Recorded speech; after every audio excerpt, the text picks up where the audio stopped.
L'ascension du nazisme était-elle un destin inévitable pour l'Allemagne? C'est une question qui hante les historiens depuis des décennies. La théorie du Sonderweg suggère que l'Allemagne a suivi une voie spéciale vers la modernité, différente de celle des autres nations occidentales.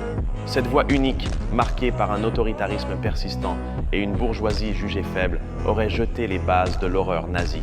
Certains affirment que la culture politique allemande, avec son insistance sur l'obéissance, rendait le nazisme presque prévisible. Mais est-ce une vision déterministe du passé qui nie l'action humaine et la complexité des événements? De nos jours, de nombreux historiens remettent en question l'idée du Sonderweg, la considérant comme une simplification excessive.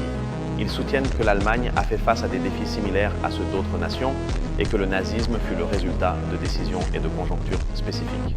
Des événements comme la Première Guerre mondiale, l'humiliation du traité de Versailles et la Grande Dépression ont joué un rôle crucial. Le choix des dirigeants, la propagande et la polarisation politique furent des facteurs contingents et non une fatalité inéluctable. Croire en un Sonderweg pourrait même exonérer les responsabilités, sous-entendant que personne n'aurait pu agir différemment. L'histoire n'est pas une séquence prédéterminée d'événements, mais un réseau complexe de décisions humaines. Le débat sur le Sonderweg nous pousse à réfléchir au pouvoir des circonstances et à l'action individuelle. L'Allemagne était-elle vraiment unique ou partageait-elle des vulnérabilités avec d'autres démocraties instables de l'époque?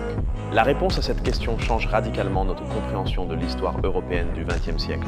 Il n'existe pas une vérité unique, mais de multiples interprétations qui enrichissent notre étude du passé. Se souvenir que l'histoire n'est pas écrite d'avance nous donne le pouvoir de mieux comprendre notre présent. Chaque décision, chaque événement, si minime soit-il, tisse la toile complexe de ce que nous appelons la réalité historique. Le débat reste vif, nous invitant à remettre en question ce que nous pensons savoir sur le passé de l'Allemagne. Pensez-vous que l'Allemagne était condamnée ou que son destin aurait pu être différent? Laissez votre avis en commentaire et continuons d'explorer les carrefours de l'histoire. À la prochaine!